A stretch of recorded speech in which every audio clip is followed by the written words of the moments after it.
Hey folks, welcome to Relove Guitars workshop. This is Sam here, wearing a hat because it's cold and I'm trying to stay warm. I've heated my hat up on the radiator down there and put it on my head, so it's an improvement. Anyway, I shall take it off when I warm up.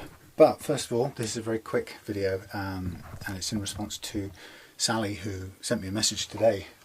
Sally bought a guitar from me a year and a half ago or something like that, and Sally said they've enjoyed the guitar and they're coming to change the strings, and it made me realise that I kind of take for granted that string changing is something that everybody knows how to do, etc, etc, which of course isn't the case. And not only that, quite a number of people I've met along the way have found the string changing so daunting that they pay someone to do it for them. So I thought I'll make a quickish video, maybe 10-15 minutes max, just going over some of the things that I do or think about when changing strings. I'm going to film it in two parts because I'm working on a guitar for another customer that's going out. I'm just doing a couple of tweaks to it, so I need to do something off camera once I've done this that isn't related to strings. But I will do the first bit now, the unstringing bit, and then I'll come back a little bit later and do the restringing part. So for this, what will you need? Well, here's a few things you will need. You'll need a set of strings, new set of strings. I use Ernie Ball's super slinky 9s to 42s. They're quite nice, sort of standard guitar, fine, quite a light string. You need a screwdriver with a small, fairly fine Phillips head bit on the end of it. That's to take off the back plate of the guitar. You'll need a string cutter. Well, I'm going to recommend a couple of other little things you might want to have handy. You could have handy some masking tape and a little fret protector strip. Why might you want one of these? It's not essential for string changing, but while the strings are off, why don't you use a fret rubber and give the strings a little extra polish, because they're maybe a bit dirty and so on, and you might just want to shine them up again. These are really great. You only really need one grade. They're like sandpaper, yeah, abrasive that's embedded in kind of rubber stuff. And one of these will last you probably the rest of your life, and you can keep sort of cutting edges onto it with a Stanley knife so that you've got a flat edge. And you basically clean the strings and bring them up to a nice shine. It won't do any harm, and the reason you might have a strip is to protect the wood around the fret, and the reason you might have some tape is it helps to just have a bit of tape either side so you can lift it off and move it back. I'll show you that a bit later on. The other thing you might want to have, again for your lifetime of guitar playing and changing strings, is while you change the strings, have a cloth ready and some lemon oil. And you don't need a lot of it, so this will last you forever. Cloth and lemon oil, and that allows you to give the fingerboard of your guitar a quick clean up in between string changes. Okay, so those are the things we need. The first part of the video, of course, is how the hell do you unstring it? Well, it's pretty straightforward. If I'm going to unstring, I take off the back plate, and it's got 6 little screws. That's what it looks like on the inside, and you take off the back plate and you have access to the back of the tremolo block, and this allows you to get the strings in and out easily. There are holes in the back plate, but if you leave it on, you're sort of peering into the dark. Changing the strings, it's much easier to take this off so you can see what you're doing. So with that off, I just have a little string neck rest. You don't have to have one, you don't need one for changing strings, but it just kind of keeps the headstock off the bench. So what do I need to do? Well, by the way, ignore the fact that these frets are being worked on. That's just doing a little bit of a final fret leveling for this guitar that's going out this week, so ignore that. So if you think the frets look really dirty, it's because they've got marker pen on them and they've been fret leveled prior to a polish up in a minute, which you won't see. So coming to change the strings, you will... Oh, forgot one other thing you will need. Cheap string winder from any guitar shop or online. This thing, I don't know how well this one's working actually. This thing is absolutely vital for stringing guitars. It helps to take the hand cramp out of the process of undoing and doing up strings.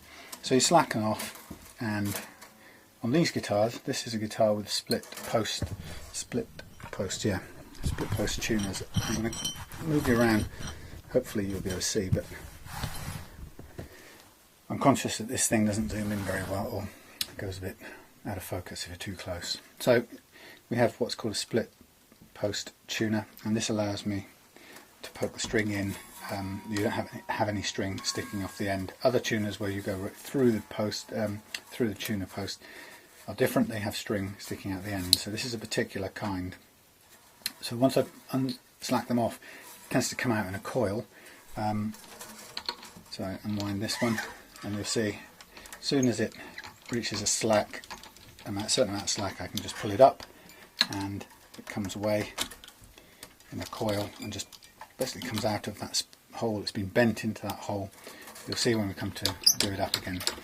What I'm also going to do on this guitar before I dispatch it, when I did this guitar, I put on these what's called string trees, designed to position or keep these top 4 strings in a certain tension, or a certain angle I should say, and I don't like this particular version I put on here, so I'm going to replace them for some much better quality ones, which are made by a company called Goto. They are quite expensive, but I regret buying these Chinese ones because I just don't think they're good enough.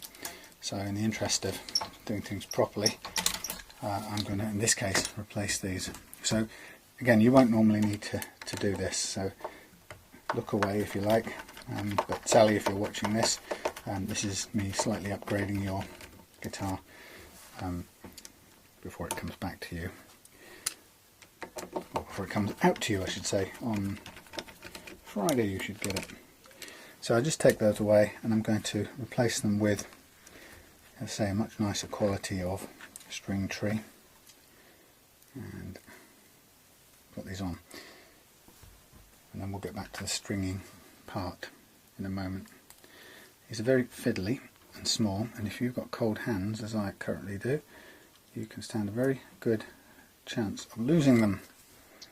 So if you're that kind of person, which I usually am, you might want to prepare for this by ensuring that you do this over a container of some kind.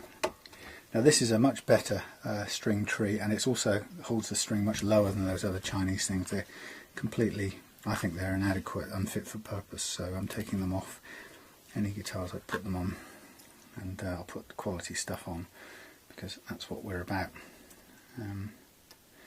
It was a try out, and I wasn't happy with the results, so they are history. Okay, so there we have the 2 new Goto brand string trees on, and they'll do the same job, they'll just do it better, and they're much more elegant actually than the other ones. Okay, so continuing the process of de-stringing, what you have now is a pile of loose strings that disappear into the bridge at the back. Now the question here is, what do you want to do with these strings? In my case, I sometimes reuse these strings, in which case to do that I need to straighten out these frazzled ends in order to pull them back through here and stand any chance of reusing them.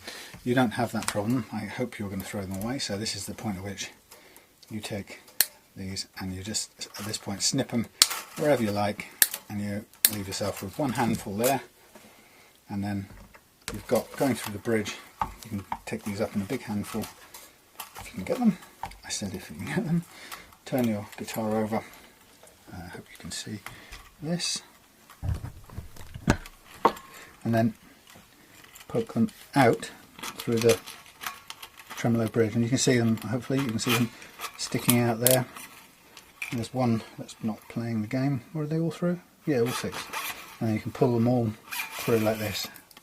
Okay, and then it's time to wrap these up. Now I knew I missed one. There's me counting and believing my count. Right, so there's all the strings out, and I tend to wrap them up in a bit of a knotty bundle, twist them so they don't go anywhere, and that's ready for the bin. You should see how many millions of these I throw away. I get through and then they bounce off and miss the bin altogether. I get through a frightening amount of dead strings, and I keep a few as well for spares. Okay, so I'm going to cut the video now and miraculously come back a little bit later when I'm ready to restring this guitar. But here we have it, unstrung, ready to restring. See you in a sec. Okay, so back miraculously after doing some other things, but here we are with the guitar ready to restring. And first things first, oh no, I tell you what, let's do the thing we promised. I'm not going to do it because I've just polished these frets, but I'll demonstrate it. So when you're getting ready to restring, you could get your metal strip fret protector, and you can go on and find these on Amazon. If you look under metal fret protector, you'll find these little metal strips. Same with the fret rubbers, you can search on Amazon, you can get those too. So what we would do is we just place it over a single fret. I use the tape to hold it down because I can't be bothered to stand here holding the edges. Then I can get the fret rubber and I can do that, and then I can move along to the next one, and the masking tape doesn't do any harm to the fingerboard at all. If you're going to do this, do it before you oil the neck, otherwise that will never stick. Okay, so these might be about £3 or £4.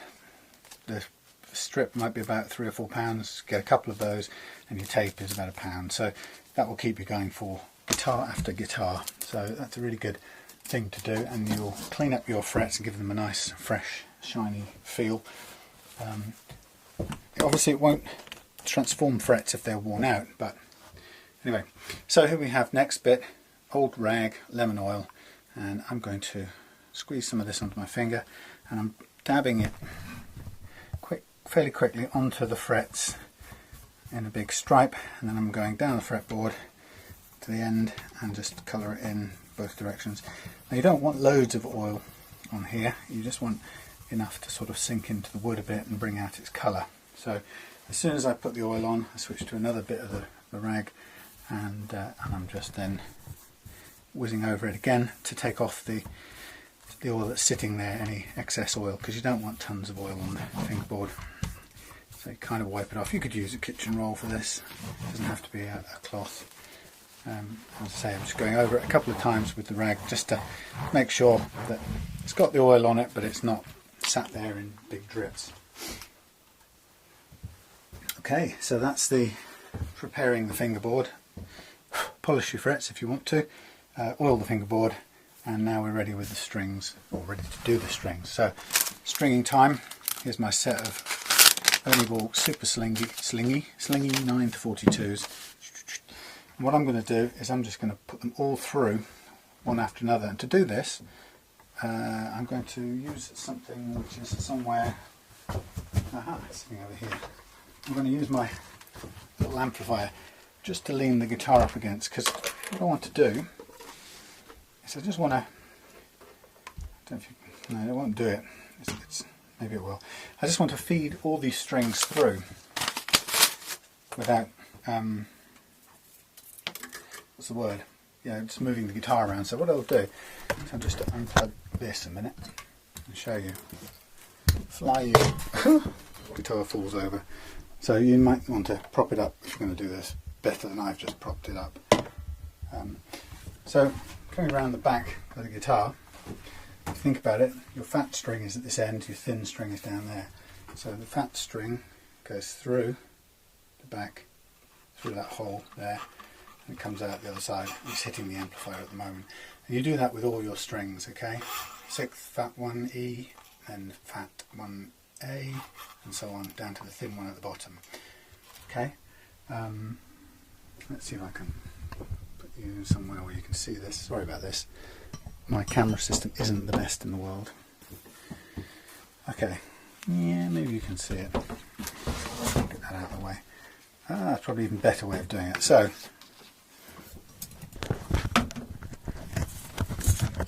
there's not enough room to get a good focus. Maybe you can just about see that. So I'm going to poke through the strings, and they come through the bridge on the other side, and you can see them hopefully coming through. They've got to come out of this little gap in the bridge piece, right in the middle of the bridge piece. That's what's got to happen. So pull that one through, open up the next one, unwind the next one, put the sharp end through, bring it through. I'm just letting them dangle once they're through, because then I'll lay the guitar down flat and we'll take each string at it in turn. just find it easier to put them all through first without kind of having to stop and turn the guitar over each time. So you notice I'm kind of holding it up with, well, you might not see, but I'm holding the guitar currently with my elbow and under my arm, so I'm making sure the neck is under my arm so it doesn't fall over. I'm sort of, balancing it. It moves around, but I'm keeping it from tipping over. And we are to the last two, nearly there, all the way through. So you can see why I recommend taking the back plate off to do this, and it also means you can see exactly what you're doing. You can make sure everything sits in the right place. So there we are with the high E. Now if you were going to try and reuse some strings you'd already used, getting coiled strings through there is a nightmare. So I wouldn't advise you trying to do it. So there we have all the strings coming out and ready to put them on the tuners at the end here. One of the things that's really important as you're doing this is, because the strings are sitting in a metal block, they could sit down on the edge of the metal block. See now I'm pulling up, that's on the edge of the metal block. If I move again, see how much further up it's gone this time? Right? First time it's catching on the edge of the block. So just before you start tightening it up here, you've got to make sure as it gets tighter that it's through all the way on here on a Strat guitar. If you don't, you do run the risk of it getting caught, and then what will happen, it jump forward when you least expect it, and it will crimp the string in a way that you really don't want. Way. I put you up especially high now. You're on top of the little amplifier. Okay, so we're remembering that each time we string up the string, we're going to pull up and keep checking that it's all the way up. So what are we going to do? We're going to aim now to get this string into there. It's a split post tuner, so normally we'd go through a hole all the way through and we can start tightening. This one, slightly different. We need to put it in the slot, in the nut here, and we need to pull back a little bit, and I tend to use about a whole fret and a half with this kind of tuner.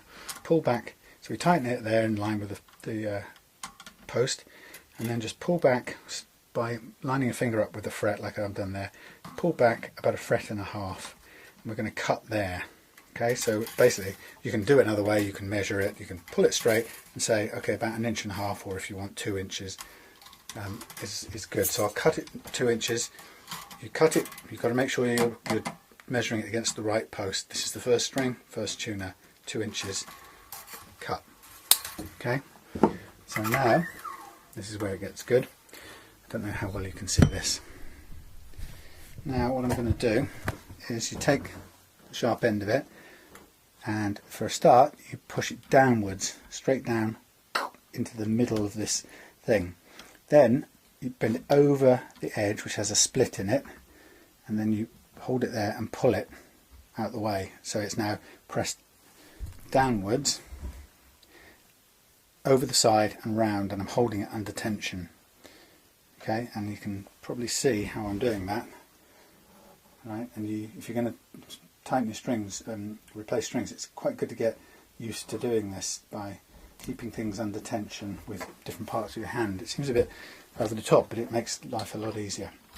Then I get the string winder and I start to turn, keeping it all under tension, and I just want the string to wind cleanly onto the post. And you can see it's going round, you can see it winding on, and it eventually brings it down towards the fingerboard, and I'm still keeping it under tension, and then I move my finger out of the way. At this point, just go down the bottom end again, just make sure that it's not stuck down there. I mean, I'm pretty confident that it doesn't get stuck. Okay, so then I'll tighten up the last bit and stop there. Don't want to put it under too much pressure just yet, and then I'll move on to the second one. So the second one is A string, pull it up, line it up with the A post, go past it about 1.5 inches, 2 inches, cut it there, push it straight in, bend it over the edge, hold it, put it under tension, sometimes it helps if you're winding one of the posts or one of the buttons, put the other one straight upright. It gives you much more room with your string winder. So here we go, winding this up. It's going to start pulling it tight, and then as it pulls it towards the see, I'm still keeping it under tension. As it pulls it down, you can still just double check that the little ball at the end is in the right place, hasn't got caught on the side, and then you finish off tightening it up. Stop when it makes a noise, and then we move on. We're on. Now these, from here onwards, with the D, the G, the B and the E, these are going to go under a string tree. So we still make sure we line up with the right one, go past it, cut it off. And this time we can do the same thing.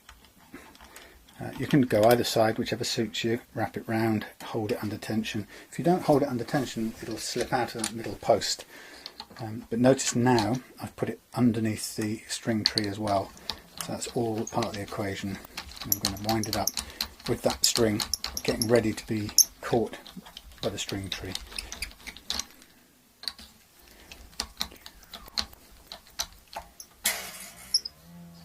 There we are, stop there. And we're on to the G. Again, make sure I've done this wrong before. Sometimes I've lined up with that hole and cut it there, and it's not meant to be in that one, so it wasn't long enough by the time I chopped it. So if you're using this kind of tuner, or you have this kind of tuner on your guitar, which you probably don't on yours, Sally, this will this is only an issue if you're using this split post tuner. With the tuners with a hole in it, you're just going through the hole. Let's just give you an example, just so you know, because I know yours is different, Sally. So in the case of yours, everything applies. Put the string through the hole, pull it all the way through, put it underneath any string tree it has to go under. And with yours, you pull it back about a fret's worth, okay, and then start winding at that point. Keep winding. Yours will go like this. Forget there's a hole at the top here, but yours will go like that, and then you keep winding until it tightens up. Once you've got it tightened up, then you can cut off your excess, okay?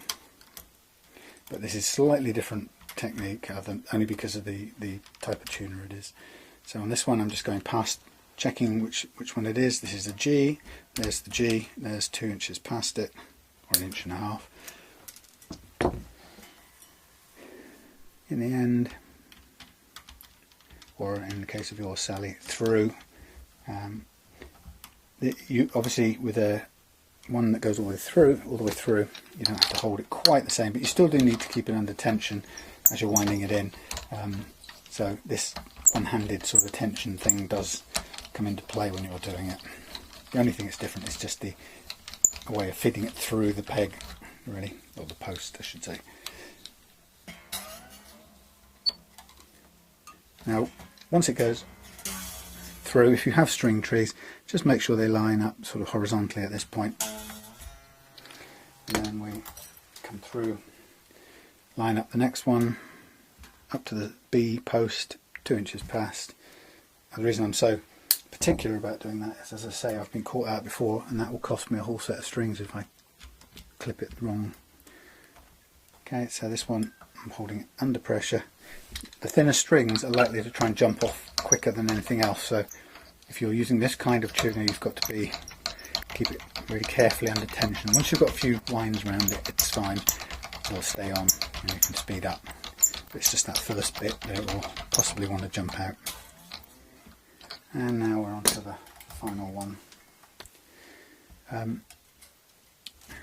This guitar, the reason this is a guitar that I had for sale, or had on the wall for a month or two. So the reason I'm changing the strings on this one is not just to demonstrate how to do it. I'm changing this because they got a little dead after a couple of months sitting there. Whether it picks up moisture and particles of whatever stuff in the air, the sound can be sort of a little bit flattened. So I decided to restring this. Ideally, guitars won't sit on the wall for very long, but in this case it did a bit. Okay, so I'm just now tightening up the E string, make sure it's under its string tree and in the correct slot, so everything's good. Okay, so Sally, this also now applies to you. What I'd recommend is put some graphite under each string before we tighten them up. And you can either do this with a fine, sharp, soft pencil, but you can see in place of a pencil I'm going to slacken the string off a bit, and I'm using graphite powder which I buy from the hardware store, and I'm just dropping it, filling the little slot. It doesn't matter if it overfills it, just drop it into that slot, blow the excess away, move to the next string, drop it in, and so on and so on, and any excess will just blow away.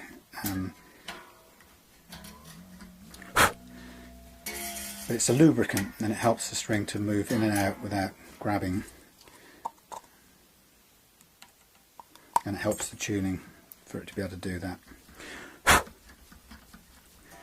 So you might see some, or if you bought, whoever buys this guitar might see a little bit of sort of shiny graphite down here around the end of the nut, and that's only because I put it in the slot. It won't do any harm to the fingerboard. So there we go. Like I say, if you haven't got this stuff, which you can buy for about £5 for a squeezy bottle of it in the hardware store, you can use a soft pencil and just scrape the pencil so that some of the pencil dust goes in the slot, and it will do the same job. But a soft pencil will do it a lot better than a hard one. You won't get the dust coming off a hard one the same way. So like a 3B or something soft. But again, you could buy that and just keep it for lubricating guitar nuts. So in this case, I'm going to just dust off what I can there. Now this is the interesting bit. We've got everything in place, everything's looking good. Guitar is strung, everything's in place here. It's all good, strings are slack. Now we've got to tune it, but we've also, as we tune it, we've also got to do one more thing, and that's to take the stretch out of these strings before we tune it too much. If you just tune it up now and start playing it, what will happen is it will go out of tune very quickly, because these strings, believe it or not, have an awful lot of stretch in them. So the first thing I do is, while the strings are still slack, can't see that, sorry, what I recommend is, while the strings are slack, you take each string one after another, start near one end, and in a kind of pushing side to side motion, thumbs and fingers, just bend the string against your thumbs.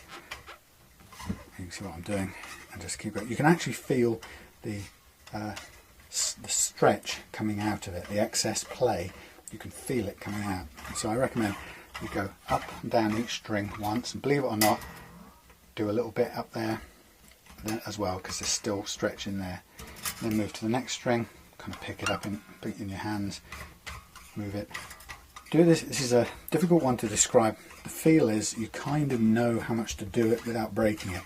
How do I know that? I don't really know. You can do it fairly hard, but don't do it too hard. The worst that will ever happen is you'll break one string doing it. Probably not the thick ones, but by the way, they've got probably the most stretch in them.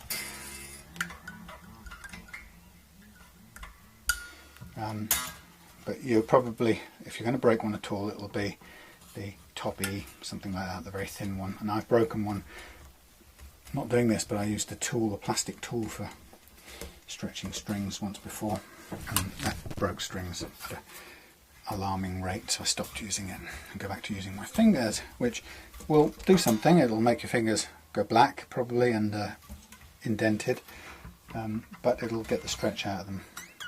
It'll do the job, and it's better than, in a way, the tool, because the tool I couldn't feel what was happening, which is why I broke the strings. So at least this way I can feel the pressure I'm putting on it, and I can know not to exceed it. So I'm sort of gently bending these strings on the other side of the bridge, and then this last one. Now what to do once you've done this, we're then going to go for the first tune-up. The thing about doing this, the reason it's good to do this, is you can almost get all of the stretch. If you do this 2 or 3 times, you can get practically all of the stretch out of your string, and you could then, if you're a performing musician, for example, you could then pretty much go straight on stage and play, and it wouldn't be too bad.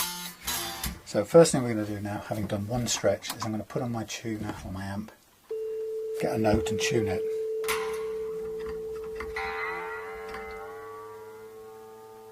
Now, if you don't have a thing that makes a noise, like a pitch pipe, what you can do is you can use something like a fairly inexpensive, possibly some cheap ones, free ones, I don't know, but you can get any number of apps for your smartphones. So I've got one here that I use sometimes for this. You can either do it by just the sound it makes, or you can plug it into your amp, and you can put this app near your amp. But for example, if you listen, see, it's almost on A. I put this here.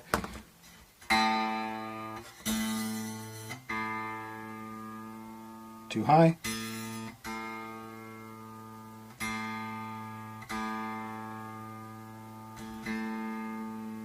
There you go.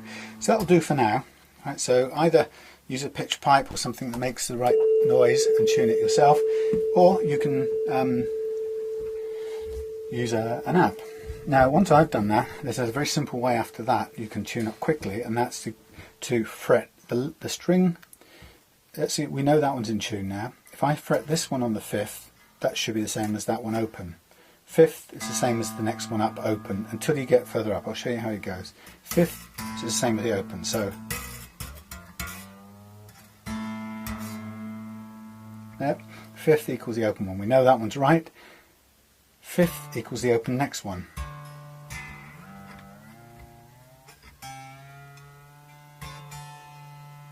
There you go. And this one is 5th open.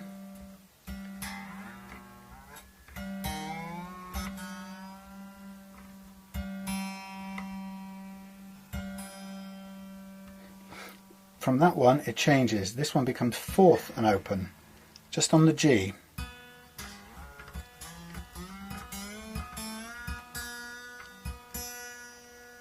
And then the last one, the B to the E, is 5th open.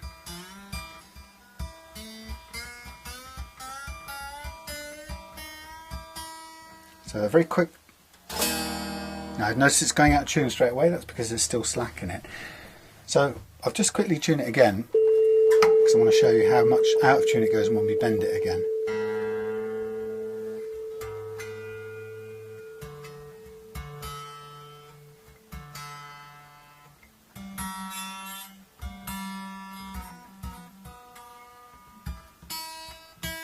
Right, so that's in tune. We do one more bend of everything. Now this is in tune, so the strings will be tighter now, so be more careful, don't overstress them. But I want to show you how much stretch there's still left to come out of these strings, even though we've just done it once, and you'd think we might have got all the stretch out. Because if you don't take the stretch out now, it'll come out while you're trying to play, and that's a pain, and you'll be really, really frustrated. There's nothing worse than sitting down to play guitar and every 5 seconds it's out of tune, and it will put you off. If you don't know why it's happening, it will put you off really quickly. So this is one way to give yourself a much nicer time. Sorry if this has taken a lot more time than I thought, but I have got a list of things here on my board behind you where the camera is, pretty much everything. So we're just in the stretching bit now, and we've done the tuning, so that's covered everything. But I just want you to see as we try and tune again how much this extra bit of stretching has taken out of the tuning. So how's this? A nice E chord. Beautiful. So it's quite a bit. I could use the tuner, but I like to start with a note like that.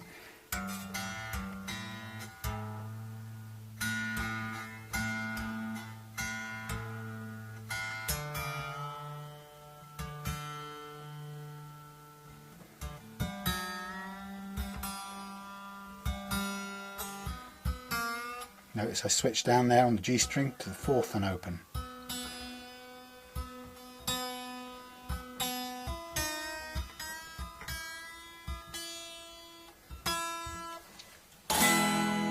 nearly there. Just for the hell of it, do one more time. Give it that extra time now will save you misery later. Right? Because I guarantee you, once you've taken this stretch right out of these strings, you won't be troubled for quite a bit afterwards. It'll be much more fun to play. I'm doing it quicker now because there's not so much stretch to come out of these, but still want to concentrate.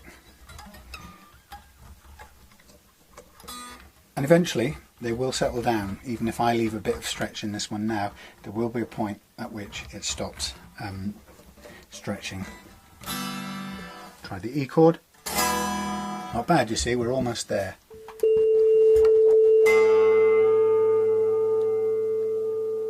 Practically there.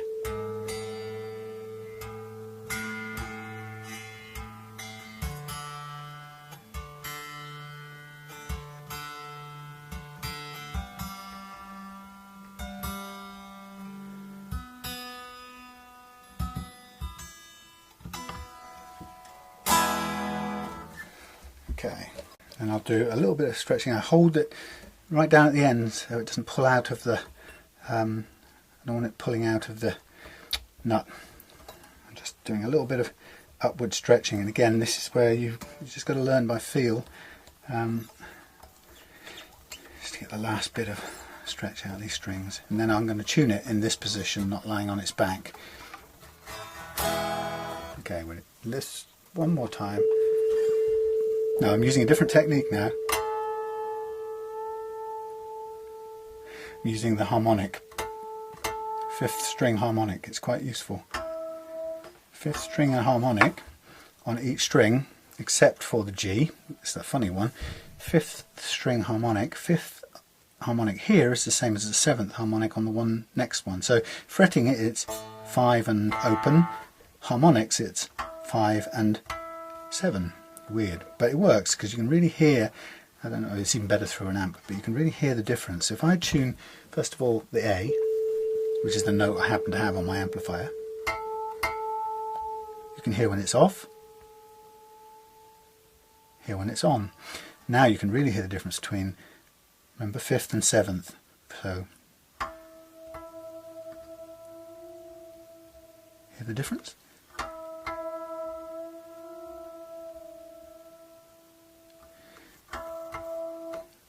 Next one, 5 and 7. It's so easy when you hear it. Good. Changes there, and we have to go back to a mechanical touching it. But I do the same way again. 4 and open. Tune. 5 and open.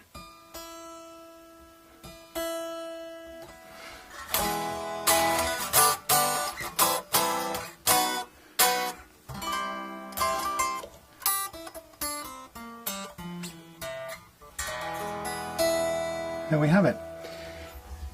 So there is the secret of, or at least the way I do, stringing a guitar and tuning it.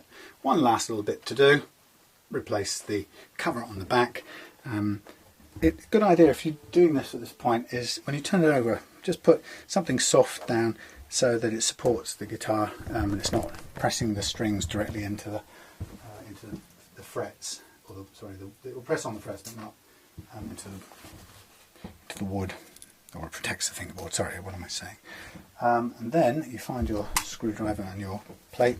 It does have that slot cut in it to allow you to change strings without taking off. And maybe you'll get good at doing that, but I always like to take it off so I can just get it exactly right, and mainly make sure that the strings go all the way through.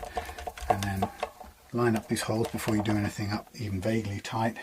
And remember, they're wood screws, so they don't need to be done up very tight at all. Their job is just to hold the plate in place. It's not resisting any forces or anything, so hardly strain it at all. If you're thinking about torque, it's the lowest possible torque, just to make sure it's stopped turning, but you don't put any force into it.